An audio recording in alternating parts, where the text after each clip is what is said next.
Bonjour à tous, rebonjour pour ceux que j'ai déjà vus. Donc ce que je vous propose, c'est que l'on traite un sujet qui est d'actualité, qui est le code 2D, en particulier le QR code, et on verra comment il peut s'intégrer dans la notion de stratégie de marque, avec deux axes qui sont les axes principaux. Le premier, le pilotage marketing, et le deuxième, l'aspect traçabilité unitaire, contrôle des marchés et lutte contre la contrefaçon. Juste avant de rentrer dans le cœur du sujet, il faut que je vous parle de QR Mobile et de Adens, qui a une actualité très récente, puisque QR Mobile est une société qui est née en 2009. Adens est une société qui dispose déjà de 20 ans d'expérience dans le domaine de la traçabilité. Les deux sociétés ont souhaité se rapprocher pour créer une solution innovante et qui n'existe pas aujourd'hui sur le marché. Alors, je dois avoir un petit appareil par là. Voilà.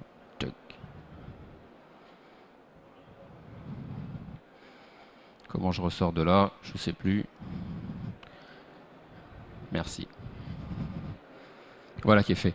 Donc, QR Mobile, c'est une société qui existe depuis 2009 et qui a signé de nombreuses premières dans le domaine. Je vous laisse les découvrir et qui a fusionné avec Adens au mois d'avril dernier.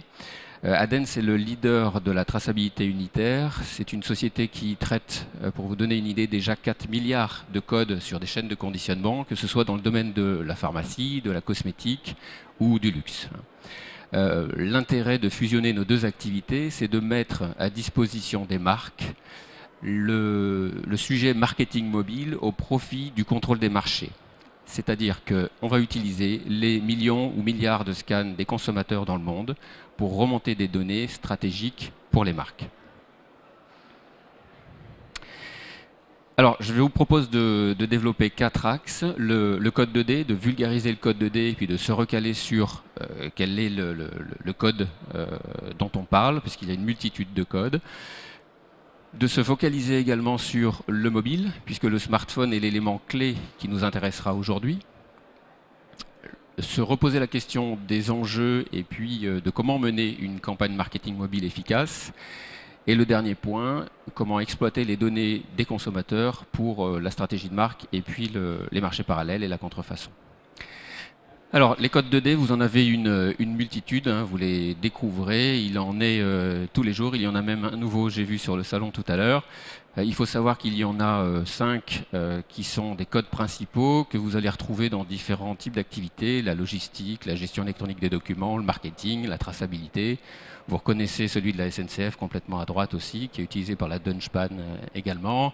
Il y en a un en particulier qui a... j'allais dire, qui est devenu un standard mondial, c'est le QR code. D'abord parce qu'il est arrivé par l'industrie via Denso, qui est une filiale de Toyota et qui l'utilisait pour optimiser ses gestions de pièces et son stock, mais surtout parce qu'il est devenu au Japon en 2004 un outil de marketing et qu'aujourd'hui il est majoritairement diffusé sur tous les supports, que ce soit des supports print, des écrans. Il ne se conçoit plus une publicité ou un packaging au Japon qui n'a pas son QR code. Alors focalisons-nous cette fois-ci sur l'outil sur lequel on va appuyer notre stratégie marketing, qui est le smartphone des usagers. Parce que si le code barre se diffuse dans le monde entier, mais qu'il n'y a pas les consommateurs en face avec les bons équipements, ça ne sert à rien. Alors on en est où? 472 millions de smartphones vendus l'année dernière, c'est énorme, c'est un objectif de 1,7 milliard de mobiles d'ici à l'année prochaine. 1,7 milliard de mobiles. Ça veut dire que en France, aujourd'hui, sur 12 millions de smartphones qui ont été vendus l'année dernière, on a une typologie de consommateurs aujourd'hui qui est représentée, je vais me retourner pour y voir plus clair, comme ceci. Alors c'est une analyse comparée entre 5 grands pays utilisateurs de code. Vous voyez que rapidement, l'essentiel de notre population cible, 18-44 ans, hein, c'est 80% des personnes qui vont utiliser le mobile et qui vont accéder au web. La tendance s'équilibre entre l'utilisation homme et femme. Jusqu'alors, c'était plutôt une tendance masculine. Ces derniers temps, elle se rééquilibre. Au niveau du niveau scolaire, on est sur des niveaux médians et élevés, et essentiellement, on le voit, 65% des personnes qui sont actives. Alors, pourquoi est-ce qu'il faut absolument s'intéresser au mobile et pourquoi c'est devenu un enjeu? Parce qu'on le note entre 2010, vous avez les deux courbes, hein, 2010 et 2011. La question, c'est à quel moment de la journée vous vous connectez à Internet avec votre mobile. Regardez l'évolution de 2011, hormis le moment du repas vers 20 h qui est un sacro-saint au niveau de la famille où on ne se connecte pas avec le mobile, on se rend compte que l'année dernière, on s'est encore connecté davantage et beaucoup plus fréquemment au mobile, enfin avec le mobile à Internet que l'année précédente. Toutes les occasions sont bonnes pour aller sur le web et chercher la bonne information au bon moment. Alors si on regarde plus précisément en France, et sur la population de plus de 12 ans, 92% de la population a un mobile, 40% de cette population a un smartphone. À la question combien se connectent sur le web, 20 millions aujourd'hui de consommateurs français se connectent au web avec leur smartphone. Vous allez me dire, oui, mais c'est pas parce que ils ont un smartphone que forcément ils vont scanner des QR codes, et vous avez raison, il y a encore un phénomène d'émancipation nécessaire en France, qui est en cours, hein. La France a un petit peu de retard. Néanmoins, aujourd'hui, l'étude la plus pessimiste que je vous ai notée ici, c'est 12,6% de mobinautes scannent un QR code. Ça veut dire que sur 20 millions, on a 2,5 millions de personnes qui scannent déjà des QR codes. Donc c'est 2,5 millions maintenant, ça sera 5 millions à la fin de l'année. Alors, je vous ai mis 4 exemples significatifs pour vous montrer qu'ailleurs dans le monde, on n'en est pas au même stade et qu'en France vont se produire les mêmes réflexes. Le premier, c'est Tesco, vous l'avez vu en Corée du Sud. Cette marque-là a augmenté ses ventes en ligne de 130% en quelques mois en recréant des linéaires virtuels directement dans les espaces de type métro, espaces d'attente, entre autres. Une autre grande marque, enfin, L'Oréal Group, grande marque qui a fait une opération pendant la New York Fashion Week, a mis les vidéos dans les taxis et a créé 7% de trafic supplémentaire et a multiplié les téléchargements de ces applications directement grâce au QR code. Plus récemment aussi, Heinz a mis directement sur ses packaging un code unique et a généré 1 million de scans et de fans de la marque. En Allemagne, MyToys, qui est un gros site de vente de jouets, a décidé de faire un QR code en Lego, un immense QR code en Lego. Quasiment une visite sur 2 est venue du QR code sur leur site et on a doublé les ventes de la marque Lego grâce à ce phénomène. Donc c'est pas un phénomène, c'est pas un épiphénomène, c'est pas une expérimentation, c'est vraiment aujourd'hui une technologie qui est prouvée, qui est éprouvée et qui est prouvée. Alors on peut se poser la question, parce qu'au regard de ces 4 enjeux stratégiques, on peut se poser la question des objectifs. Donc on vous les a rassemblés en 4 thèmes. Le premier que vous devez vous poser, c'est est-ce que j'ai besoin de renforcer ma marque, de créer un lien nouveau, interactif avec mes consommateurs, d'augmenter l'impact d'une de mes campagnes ou donner une image innovante à ma marque. Deuxième objectif, c'est de concourir. Est-ce que j'ai besoin de promouvoir mes gammes, faire découvrir des produits complémentaires, développer du flux par rapport à des points de vente ou créer des bases de données clients. Le troisième, de générer des actes de vente, de proposer des canaux de vente supplémentaires, de stimuler les achats d'impulsion et puis d'animer ces ventes. Le dernier, fidéliser. J'ai besoin de donner un accès spécifique à mes consommateurs, d'aller chercher une information clé, de retrouver des points fidélité, de retrouver des avantages en fonction de mes achats. Donc c'est un outil aujourd'hui, le QR code, que l'on va associer au mobile, qui devient incontournable parce qu'il est stratégique pour les marques. Il est stratégique parce que le QR code est déjà largement émancipé, et puis parce qu'on l'a vu, il y a un nombre croissant de connexions et qu'il permet énormément de choses. Il offre des possibilités nouvelles. Par contre, il ne supporte pas l'imperfection, et j'ai volontairement souhaité aborder ce sujet-là parce que du QR code ou du flash code, vous en voyez partout. Sauf que vous voyez beaucoup de choses et beaucoup de n'importe quoi. Les consommateurs attendent une vraie valeur ajoutée de cette technologie. Si c'est pour renvoyer sur un site PC qui est inaccessible, qui ne s'affiche pas correctement, ou sur lequel il faut zoomer avec les doigts dans tous les sens, voire même il faut aller fouiller dans des menus, des sous-menus pour trouver l'information, le consommateur va quitter la page et ça va créer un phénomène inverse à celui que vous souhaitez, c'est-à-dire que l'expérience va être négative au regard de la marque. Donc on insistera particulièrement sur l'optimisation de vos contenus, bien définir la stratégie marketing que vous voulez adopter, la valeur ajoutée de vos contenus, qui permet au consommateur d'aller tout de suite à la bonne information. Si c'est pour chercher dans des menus ou alors revoir une publicité qu'il a déjà vue sur son écran de télé à la maison, ça n'a aucun sens. Si ça vous fait plaisir ou ça donne du prolongement à votre publicité, mais ce n'est pas ça qui va aller générer des ventes supplémentaires. Alors, on est au salon Creative Pack. Je me devais de vous faire un focus sur le packaging, c'est-à-dire que je vais aborder plus précisément le QR code qui est apposé sur un pack ou sur un produit. On ne parlera pas du print, hein, par exemple.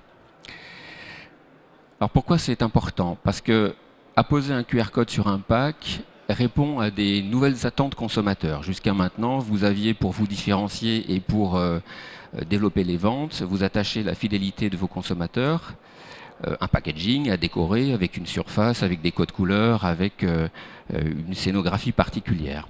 Aujourd'hui, avec le QR code, on peut faire plein de choses. Ce plein de choses répond à des comportements consommateurs ou à des attentes consommateurs nouvelles. Je vous propose le concept de « je scanne donc je suis ». Pour se mettre dans la peau du consommateur et se dire finalement, si moi je suis une marque et que je fais une campagne code 2D, c'est à quelle fin? Je vise qui et pourquoi? Premier type de consommateur, je scanne donc je sais. Je sais, ça veut dire que je scanne mon packaging et j'accède à de l'information. L'information sur le produit, de l'information sur les filières d'origine, les labels, pourquoi pas les appellations d'origine contrôlée, ou encore tout à fait autre chose. Mais je m'informe. Deuxième typologie comportementale de consommateur, je scanne donc je gagne. C'est-à-dire que je scanne le paquet, mais à des fins personnelles, d'avoir des prix, du couponing, des remises, de l'instant gagnant, ou pourquoi pas un goodies de la marque qui m'est offert dans le point de vente le plus proche. Troisième comportement consommateur, je scanne donc j'apprends. Je viens de faire l'acquisition d'un produit de l'Azur pour les sols, je ne sais pas du tout l'appliquer, je scanne mon bidon et une vidéo de démonstration me permet d'apprendre et d'appliquer correctement ma lasure sur le sol. Je scanne donc je le dis, j'aime ma marque, j'ai envie de partager avec mes amis, avec ma famille, un nouveau produit que je viens de découvrir, je scanne et je le fais savoir. Ou alors je scanne et je le dis tout de suite à la marque, tiens, ce nouveau parfum que vous avez sorti, il est pas mal. Mais on aimerait bien trouver aussi fraises, bananes. Dernier comportement consommateur qu'il faut que vous intégriez dans vos réflexions, je scanne donc je suis sûr. Et ça c'est un point qui est important au regard des aspects traçabilité dont on parlera tout à l'heure, et puis des incidents qualité, des incidents aussi sanitaires qu'il y a pu y avoir sur d'autres filières. Je scanne, donc je suis sûr, je scanne et je connais la composition, je connais l'origine, je connais éventuellement les allergènes. Je scanne et je suis sûr que, tiens, le steak haché dont j'ai entendu parler, c'est pas celui-ci qui est concerné, donc je peux le consommer en toute confiance. Je scanne et je sais que le produit que je suis en train de consommer, c'est bien le produit de la marque, celui que j'aime, et c'est pas une contrefaçon ou c'est pas une autre filière. Et je rajouterai un quatrième point qui nous tient à cœur et je l'ai complètement oublié parce que je me suis focalisé trop sur les aspects marketing, c'est je scanne et la marque me compense un déficit ou un handicap parce que je suis en difficulté de lecture ou parce que je suis non-voyant. Aujourd'hui, je ne peux pas accéder au packaging. Je ne peux pas lire un packaging, je ne peux pas connaître ce qui est à l'intérieur du packaging et encore moins les compositions, les dates de fraîcheur. Si j'ai un QR code avec un repère, comme on l'a fait avec, et je terminerai rapidement, avec des associations de non-voyance, une personne qui est en difficulté peut repérer sur le packaging simplement avec le doigt les trois angles, les trois points. Il suffit d'embosser sur le packaging les trois angles. passer son téléphone dessus avec une gestuelle de recul, accéder à un contenu qui est vocalisé. Et donc je sais quel est le produit, je connais les dates de fraîcheur et je connais tout un tas d'informations que me met à disposition la marque. Alors, on s'est posé la question du comportement des consommateurs, on s'est posé la question du code 2D, on s'est posé la question des objectifs marketing. Il y a une autre question qu'il faut que vous vous posiez et qui est clé, qui est centrale, c'est est-ce que je mets un code qui est unique sur tous mes produits? Ça veut dire que c'est le même message qui va être diffusé sur tous mes produits. Auquel cas, alors ça peut répondre à une première partie de vos attentes qui est de présenter une vidéo ou de présenter un jeu concours, de présenter une gamme de produits. Mais à aucun moment, je ne pourrai m'adresser à une partie de mes consommateurs ou à un distributeur ou à un pays particulier de façon à pouvoir le piloter et lui donner une information sélective. La seule solution, c'est de mettre du QR code unitaire. Alors mettre du QR code unitaire, ça veut dire que au lieu d'apposer le même QR code sur tous mes produits, j'appose 1 million de QR codes sur 1 million de produits. Aujourd'hui, on sait le faire, on le fait pour des très grandes marques de champagne ou de spiritueux. Et dans le luxe également, on sait générer 1 million, 2 millions, 1 milliard de QR codes si c'est nécessaire. QR code sécurisé avec des clés de chiffrement. L'intérêt de mettre du QR code unitaire sur les produits, il est à la fois de vous permettre de piloter vos campagnes marketing de façon ciblée. Ça veut dire que j'ai une action promotionnelle avec la grande distribution A, je peux la piloter indépendamment de l'action promotionnelle avec la grande distribution B. Je peux dans 5 minutes dire tous les QR codes de tel packaging qui sont partis chez tel distributeur, à partir de midi et jusqu'à demain 13h, je lui donne du coupon. Je ne pourrais pas le faire si j'avais un seul et même code. Alors, posons-nous la question aussi des enjeux autres que les enjeux marketing. Je sais que vous êtes concernés essentiellement par le marketing, mais d'autres enjeux se posent aussi au niveau des marques. La réglementation, on sait que la réglementation nous impose de plus en plus de contraintes d'affichage. La nouvelle réglementation qui va arriver d'ici 2014 va nous imposer aussi des contraintes de traçabilité supplémentaires. Ça nous offre moins de place sur les packaging, ça nous contraint malheureusement à devoir libérer un peu d'espace et puis à trouver d'autres solutions pour en dire davantage sur les aspects marketing. Et puis on va vers toujours plus d'éco-responsabilité, donc des packaging plus légers, moins de volume aussi d'affichage. Donc le QR code, le code 2D peut être une réponse possible, on va le voir. Au-delà de ça, tous les services de l'entreprise peuvent être impactés à un moment donné ou à un autre par le choix que vous allez faire en matière de marketing mobile et d'application du code. La direction de la marque, on va voir pourquoi, le commerce, le marketing, la production, la qualité, la logistique, jusqu'à la chaîne de distribution et au consommateur final. Alors, on l'évoquait tout à l'heure, le QR code appliqué sur le packaging va me permettre de tracer mes produits, mais va me permettre aussi d'en dire davantage. Donc c'est une réponse complémentaire aux contraintes légales. Le QR code va me permettre d'adopter et d'adapter ma stratégie globale, commerciale, lien avec les consommateurs, communication transversale, traditionnelle, institutionnelle, nouveaux produits, panel test, de façon complètement globale. Le QR code va nous permettre aussi de faciliter le suivi des réseaux. Si j'ai mis un QR code unique, je ne peux pas faire de suivi de réseau. Si j'ai mis un QR code différent sur chacun de mes produits, je vais pouvoir piloter indépendamment et puis suivre aussi ce que fait le réseau A par rapport à mon réseau B. Est-ce que mon distributeur en Asie, finalement, il distribue les produits au bon endroit ou est-ce que je retrouve des produits sur des marchés qui ne sont pas les bons?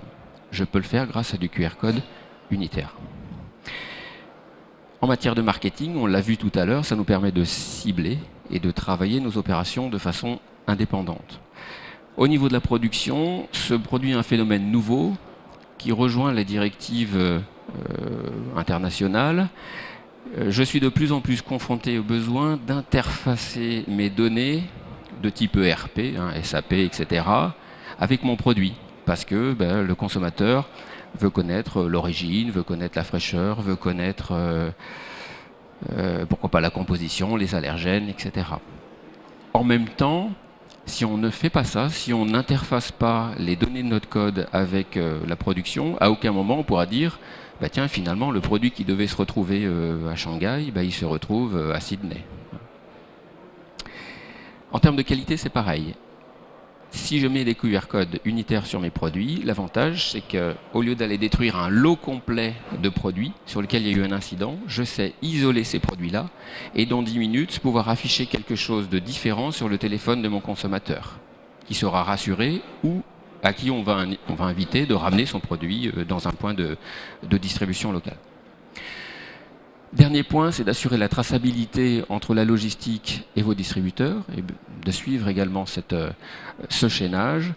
Et un dernier sujet que j'ai rajouté hier en écoutant France Info, un journaliste disait « Moi j'ai de plus en plus de mal à trouver un vendeur quand je vais en grande surface. Il n'y a plus de vendeurs, ils ne connaissent plus les produits. » Oui, c'est vrai. Si je mets un QR code et que le QR code va me renseigner sur le nuancier, sur l'application de ce produit chez moi, eh bien je compense du coup le déficit de connaissances ou le déficit de présence de mes vendeurs. Le dernier point, et c'est le plus important, c'est de remonter les informations qui viennent des scans de nos consommateurs et de fournir aux marques l'analyse de ces données, de façon à ce qu'elles puissent ensuite réintroduire dans leur stratégie marketing ce retour d'informations. Voilà comment ça fonctionne. Les marques génèrent leur code, créent des contenus, les consommateurs scannent. Automatiquement, on le verra tout à l'heure dans le dernier sujet, on récupère les scans de ces consommateurs, alors de façon complètement confidentielle, on ne récupère aucune donnée du consommateur, mais par contre, on sait à quel endroit, on sait quel est le produit qui a été scanné, à quel moment. Deuxième point, on analyse les retours marketing, ce qui nous permet de piloter après les contenus et d'ajuster les contenus en fonction des attentes de nos consommateurs. Alors, 5 étapes pour piloter vos campagnes. C'est une synthèse de ce que vous devez avoir en tête avant de vous lancer dans ce type de stratégie marketing mobile. Générer mes codes, je le fais moi, c'est libre de droit, vous pouvez le faire sur le web. Ça sert absolument à rien. En plus, ce sont des générateurs qui ne sont pas sécurisés. Pour la petite histoire, nous on facture jamais de QR code, noir et blanc. Donc, si vous voulez des QR codes sécurisés, appelez-nous, mais ne le faites pas sur le web. C'est dommage. Ils peuvent très bien être redirigés vers autre chose dans 2 mois, autre chose qui n'est pas le contenu que vous aviez décidé à l'origine. Est-ce que je le design ou pas? Est-ce que je le design pour intégrer une identité graphique de ma marque, ou est-ce que je le laisse brut en noir et blanc? Définir les objectifs marketing, on les a vus tout à l'heure, renforcer, conquérir, générer du trafic, des ventes et fidéliser. Mettre en ligne vos contenus, et on insistera sur la qualité du contenu et sur la compatibilité avec les mobiles. Rien n'est plus désagréable que de scanner et de se rendre compte que ça ne s'affiche pas sur mon téléphone, tout simplement parce qu'il n'est pas compatible avec la photo ou la vidéo qui a été mise en ligne sur le site. L'avant-dernier point, on l'a vu tout à l'heure, c'est de piloter mes codes. Qu'est-ce que je leur fais dire? Est-ce que je leur fais dire à tous la même chose? Ou est-ce que je vais les piloter indépendamment, ou par pays, ou par distributeur, ou par lot, ou par promotion, ou parce que tiens, j'ai une grande marque qui vient de m'appeler et de me dire que j'ai ça de stock encore dans le rayon, et on a des DLC qui commencent à être courtes. Et bien dans 5 minutes, je peux dire, tiens, sur tous les téléphones de mes consommateurs qui vont scanner les produits, j'affiche du coupon. Et puis on en affiche 50, et au 51e, on coupe. Parce qu'on estimera que le stock est terminé et puis qu'on a mené une action commerciale efficace en temps réel avec le distributeur. Dernier point, c'est d'analyser les statistiques et puis d'optimiser vos contenus en fonction des retours de vos campagnes. Alors, le sujet du contrôle des marchés et de la lutte contre la contrefaçon est clé. On se rend compte que ça ne concerne pas que des produits de luxe, ça concerne aussi en France les produits de grande distribution traditionnelle, également la pharmacie, sur laquelle il y a également de la contrefaçon en France. Le tabac, 20% du marché du tabac en France est traité par des marchés parallèles et c'est une vraie catastrophe pour l'économie. Je vous ai mis deux chiffres. Le marché de la contrefaçon, juste pour la France, c'est 1 point de PIB, c'est 6 milliards d'euros de pertes pour les marques. Alors on le voit dans ce graphe qui nous vient de l'analyse des douanes européennes. Vous avez vu l'explosion en 2010 du nombre de produits contrefaits. On n'a pas les chiffres de 2011, mais j'imagine que c'est encore au-delà de 2010. En termes de produits, alors vous aurez du mal à le lire, mais on retrouve les vêtements, les cigarettes, les chaussures, tout ce qui est bagagerie, les montres, téléphones mobiles, etc. La provenance des pays est à droite. Alors tout ne vient pas de Chine, hein. Il y a d'autres pays qui génèrent de la contrefaçon. Concernant les marchés parallèles, ou ce qu'on appelle aussi les marchés gris, ce ne sont pas que des marchés qui sont traités par des ventes sur le net ou par des mafias qui sont organisées sur des réseaux opaques. Le marché parallèle, c'est tout simplement un distributeur à qui vous avez promis des prix particuliers pour des volumes de vente, qui s'est engagé à vendre ces volumes-là, et qui finalement ne les vend pas sur son marché local, mais qui va les vendre sur d'autres marchés. Et ça vous crée une différenciation en termes de prix, d'achat, sur des marchés qui ne sont pas les bons, avec des difficultés aussi à contrôler et à respecter les engagements que vous avez avec vos distributeurs locaux. Et puis ça crée au-delà une perte de marge, puisque quand vous en vendez 500 000 à un prix bas, c'est pas la même chose que si vous en vendez 5 fois 100 000 sur 5 canaux différents avec 5 fois de la marge supplémentaire. Alors les solutions de lutte contre ces deux phénomènes sont simples.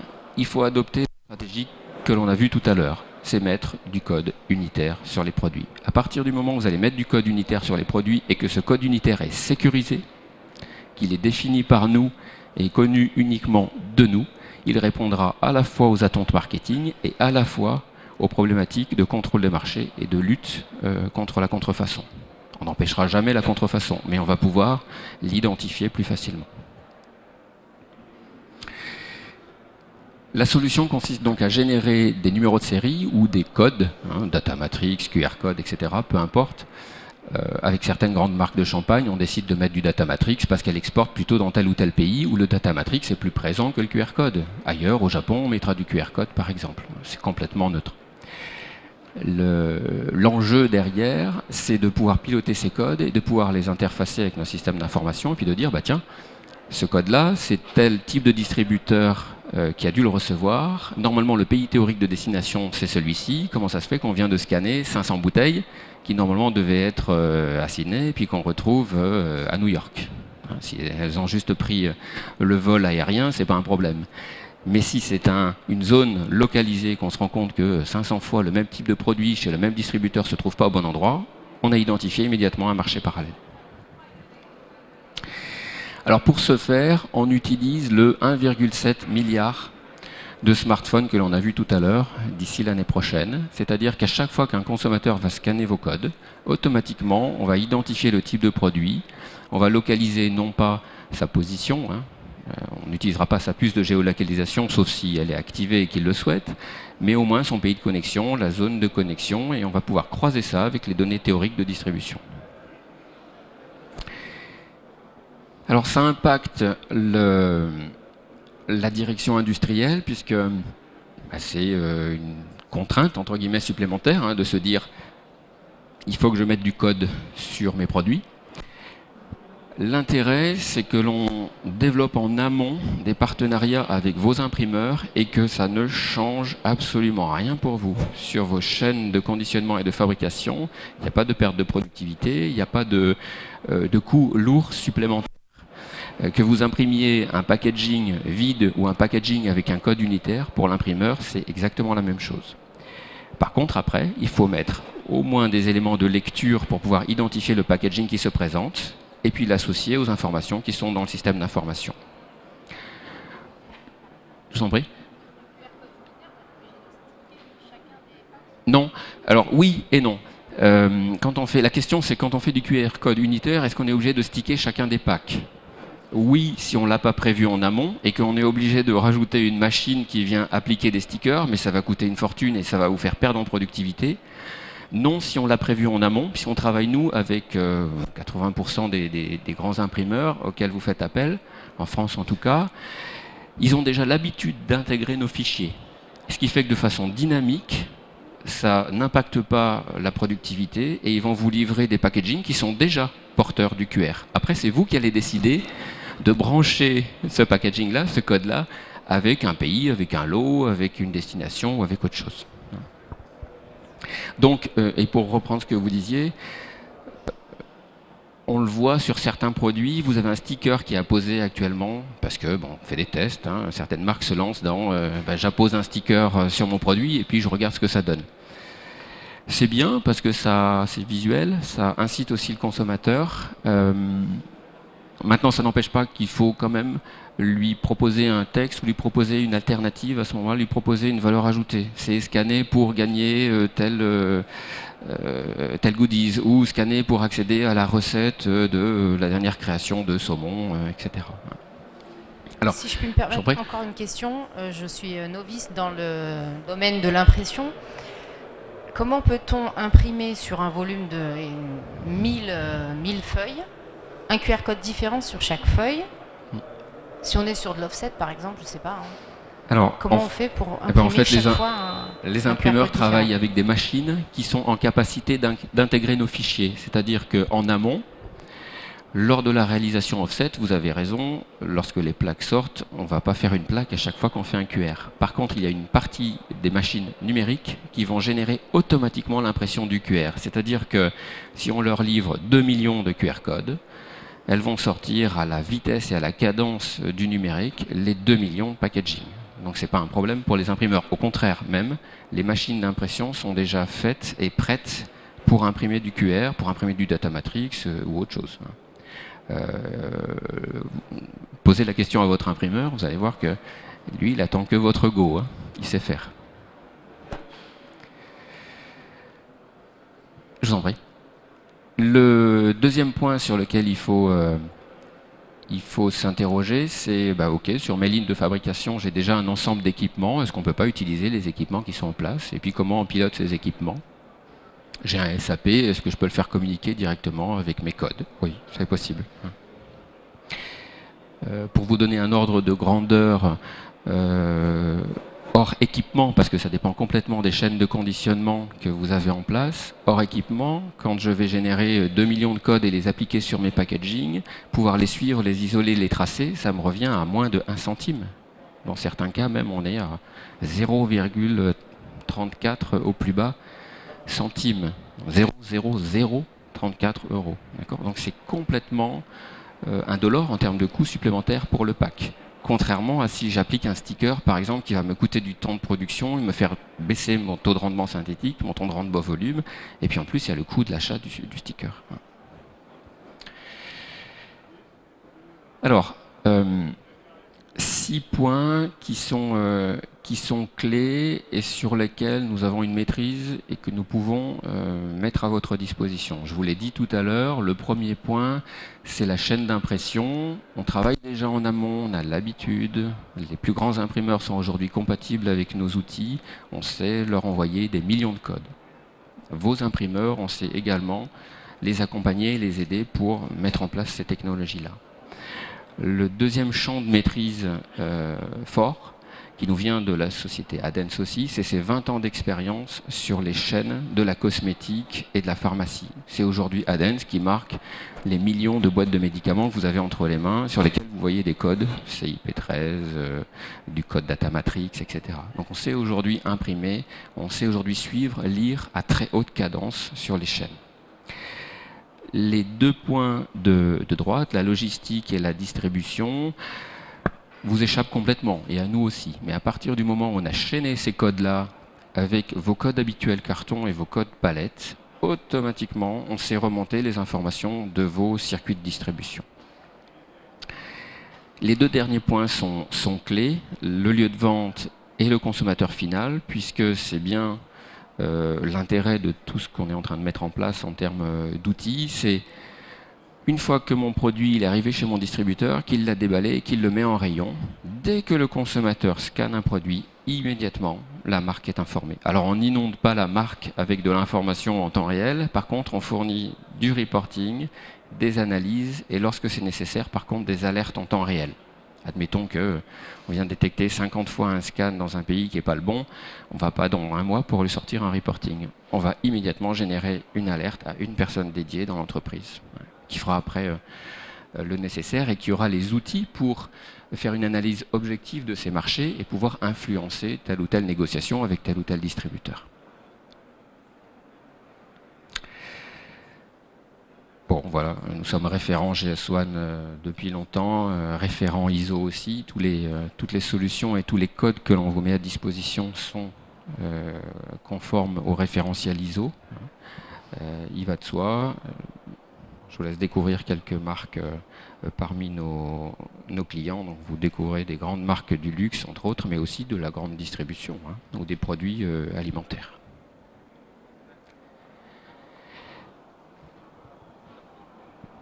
Est-ce que vous avez des questions? J'ai essayé de respecter le timing, j'y suis parvenu. On a 10 minutes, si vous le souhaitez, d'échange. Le prérequis, c'est que le produit soit scanné. Si le produit n'est pas scanné, on a... Tout à fait. Alors, c'est pour ça qu'il y a un intérêt à ce qu'il y ait un enjeu pour le consommateur. On l'évoquait dans les toutes premières diapositives. Je vous ai dit, faites pas n'importe quoi avec vos codes. Si c'est simplement pour mettre un code dans un coin du packaging ou même sur un print, de façon plus générale, et qui n'est pas accompagné d'un message, d'une information, où est l'intérêt du consommateur? S'il a l'impression que c'est un code barre en plus dans un coin d'un paquet, il ne va jamais scanner. On faisait la remarque avec une grande banque récemment qui nous disait moi je veux faire une campagne de QR code. Ok, pourquoi? Pour doper mes téléchargements d'applications iPhone et puis pour capter davantage de clients sur le mobile. D'accord? Vous allez la faire sur quoi? On va mettre un code identique sur les affichages, sur des flyers, sur du gratuit, sur de la presse spécialisée, etc. On leur a dit non, faites pas ça, c'est dommage.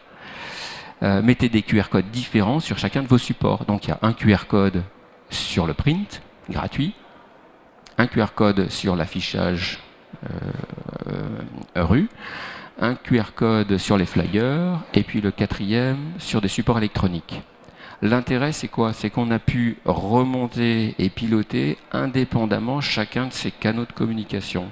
Et qu'on a pu leur dire, vous voyez, vous avez mis 10 000 € sur du gratuit, c'est pas ça qui vous a généré le plus de connexions et le plus de trafic. Donc ça permet après d'optimiser sa communication et se dire, le bon support pour moi, pour ma marque, en termes de marketing, est comme c'est ça. C'est ça qui génère le plus de scans de consommateurs. Après, il y a un autre phénomène, c'est la façon dont on va mettre en scène le code. Encore une fois, et on l'a fait pour de grandes marques de produits électroménagers qui ont lancé une nouvelle gamme, mais sur laquelle on n'avait pas le droit de citer et de les conseiller. Mettre un QR code tout petit dans un coin de page, sans explication, sans rien, alors que c'est une vidéo derrière, c'est dommage. Il faut le mettre en milieu, sur la page, avec le bouton play, de façon à ce que le lecteur de la publicité se dise, oui, ok, tout de suite je vais scanner et je vais voir ce produit en action. Alors, la question, pour y répondre complètement, il faut aussi prendre un petit peu de recul et regarder ce qui se fait dans le pays historique du QR code, qui est le Japon. 80% des consommateurs scannent des QR codes au Japon. C'est plus facile de scanner un code d'ailleurs que de composer un numéro de téléphone, parce que je peux mettre autre chose qu'une URL. Aux États-Unis, on est à 20%. Ils ont un an d'avance. En France, on l'a vu, on est à 12%. On ne se posera pas la question dans un an ou dans 2 ans. Tout le monde mettra du QR sur son packaging. La question, c'est quelle est la marque qui proposera le meilleur scénario, le plus de liens avec son consommateur, des solutions de fidélisation, etc. Rien n'est pire que de dire allez, je mets du QR code et puis je mets la copie de la publicité qui passe à la télé en ce moment. C'est dommage.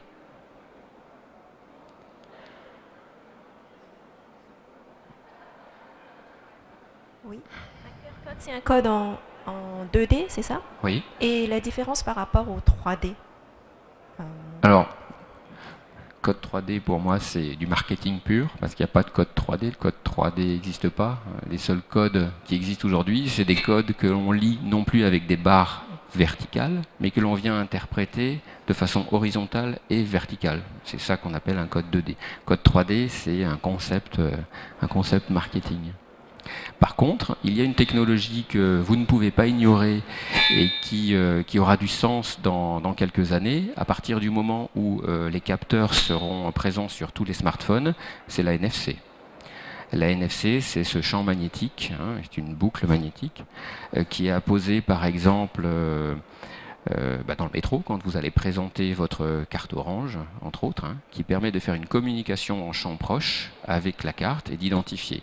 Un jour, on mettra peut-être de la NFC sur des packaging, mais ça coûte aujourd'hui une fortune. Il faut programmer à chaque fois que le produit passe la NFC, il faut lire que le code est bien bon, il y a du déchet, on va en jeter 1 sur 5 ou 1 sur 10, donc c'est des coûts de non-qualité pour les marques. C'est absolument pas une solution pour les 2 prochaines années. On en reparlera en 2014-2015. Pour l'instant, la solution, c'est le code 2D, parce qu'il est facile à mettre en œuvre, il coûte pas cher, puisqu'il l'imprime déjà sur le packaging, et puis il est en pleine effervescence au niveau des consommateurs. On est à peine au début de l'usage du code 2D. Est-ce que c'est possible, je ne sais pas, j'imagine, dans l'avenir, qu'on y ait code barre et QR code combined, je sais pas. Oui, vous voulez dire les deux associés sur le même packaging? Tout à fait. De toute façon, le code barre traditionnel tel qu'on le connaît, le code barre EAN13, il est unique par pays, par marque et par type de produit. Donc lui, il ne bougera pas. Il évoluera dans le prochain temps. Vous allez voir une nouvelle version de code barre arriver de GS1. Qui atteint ses limites en termes de quantité et de numérotation. Maintenant, le code barre traditionnel, il est unique sur tous mes paquets, quelle que soit la destination, dans un seul et même pays. Donc je ne pourrais pas lui faire quelque chose de personnalisé ou de ciblé.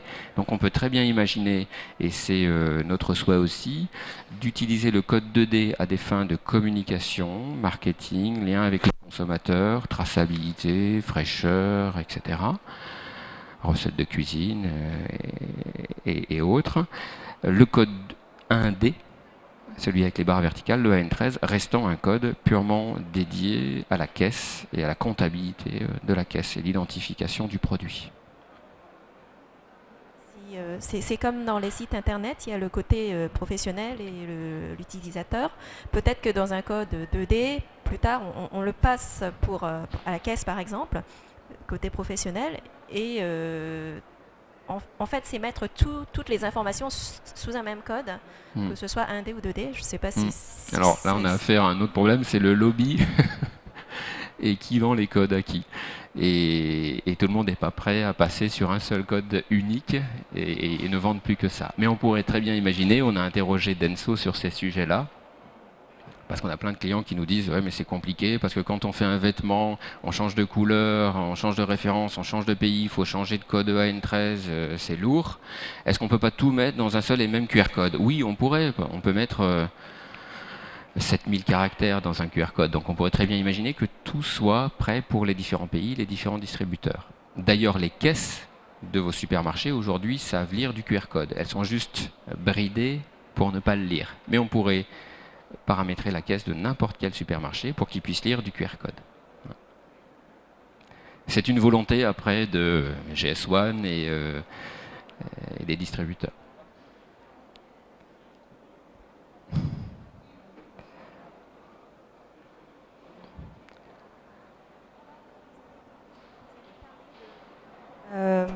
De compatibilité avec les différents smartphones. Comment peut-on vérifier cela? On n'est pas professionnel, donc on a plein de prestataires dans le salon. Comment savoir? Oui. Alors, deux solutions. Soit vous avez les compétences en interne. Certaines sociétés aujourd'hui ont recruté des développeurs qui sont montés en compétences sur les technologies mobiles. Il faut savoir que les technologies mobiles, c'est un peu ce qu'on a vécu sur le PC il y a 10 ans. Il y a les versions d'Android, et il y en a pléthore. Il y a les versions Apple, iOS, et il y en a 5. Il y a les versions de Symbian, il y a les versions des autres opérateurs. Il y a la version de Microsoft qui, certes, est en perte de vitesse, mais qui existe aussi. Donc c'est complexe aussi pour certains développeurs de se dire, finalement, est-ce que j'ai la capacité à rendre compatible mon contenu sur tous les téléphones?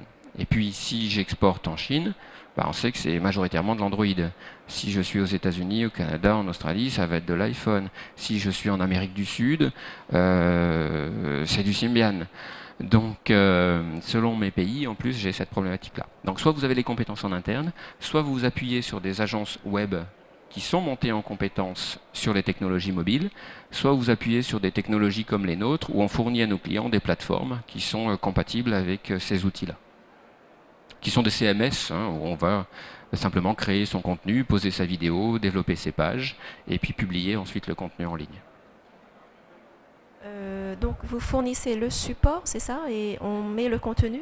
Alors, en fait, dans nos solutions, il faudrait que je revienne un tout petit peu en arrière pour l'illustrer.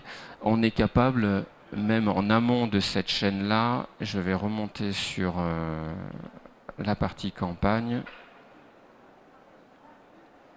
Voilà, on fournit l'ensemble de ces étapes. C'est-à-dire qu'on est capable de vous mettre à disposition des plateformes professionnelles pour générer vos codes, voire pour designer vos codes si c'est un design simple. Si c'est un design complexe, ce sera fait par des designers de chez nous ou des prestataires d'agences de communication à qui on aidera la montée en compétences. La deuxième étape, c'est de travailler avec vous et de vous accompagner sur vos contenus de façon à ce qu'ils répondent bien aux objectifs marketing de départ. Donc c'est plus de la prestation d'accompagnement et de conseil. Pour les différents smartphones. Différents la question c'était sur un contenu lisible par différents smartphones. Voilà. Alors là on parle du contenu, mais on ne parle pas de la façon dont on va l'afficher. La façon dont on va l'afficher, c'est la troisième étape, c'est de vous accompagner aussi pour que ce qui soit mis en ligne soit digeste et compatible avec tous les téléphones.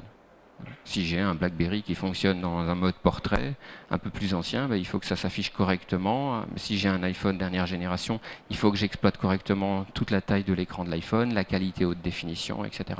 Et ça, c'est un travail complexe. Il y a près de 10 000 terminaux mobiles, il faut le savoir, en circulation dans le monde, différents. Quand on fait la multiplication du type de terminal multiplié par le nombre de versions mobiles, multiplié par les tailles d'écran, le nombre de gestion des couleurs, la compatibilité des vidéos, c'est un vrai enjeu. Tout le monde n'est pas capable de développer sur des contenus mobiles compatibles 100%. C'est différents formats pour différents à travailler. Alors, on tendra vers une standardisation, l'HTML5, CSS3, etc. Mais il faudra 2 ans, 3 ans pour que ça devienne un standard de développement et que les équipes de développement soient complètement au fait de ces technologies-là. Pour l'instant, il faut être accompagné par une société qui a l'habitude et qui a déjà des experts dans ce domaine. Ce qui m'intrigue un peu, c'est s'il y a une modification de contenu, il faudrait chaque fois revoir tous ces experts et faire cette modification. On peut faire Non. La plupart du temps, je l'ai enlevé sur le visuel. Juste avant la flèche à gauche, j'avais symbolisé le CMS. Beaucoup de nos clients nous disent « mais moi, j'ai pas envie d'être dépendant de vous, d'avoir à chaque fois à repayer des journées de développement. Est-ce que je peux pas gérer moi-même en back-office mes contenus ?» Dans ce cas-là, oui. On remet à disposition une plateforme avec un accès, un login, mot de passe, et vous gérez de façon complètement autonome vos contenus, sans avoir à être dépendant d'un prestataire. Dans d'autres cas de figure, pour aller plus loin, certaines grandes marques, en particulier du luxe, nous ont dit « mais nous, on a déjà nos prestataires. Est-ce qu'on est obligé de passer par vous ?» Non. Non. Aujourd'hui, on a une technologie qui est complètement compatible avec vos prestataires en place. On va leur mettre à disposition les millions de codes sécurisés. On va leur mettre à disposition aux imprimeurs ces codes-là. Vous pouvez très bien travailler avec vos agences habituelles. Simplement, on se mettra en relation avec elles pour que ça passe par nos filtres d'analyse et que vous puissiez piloter vos campagnes et remonter les données sur les marchés, sur la traçabilité, etc. Mais vos contenus, vos développements peuvent très bien être faits avec un prestataire externe. Je vous en prie. D'autres questions?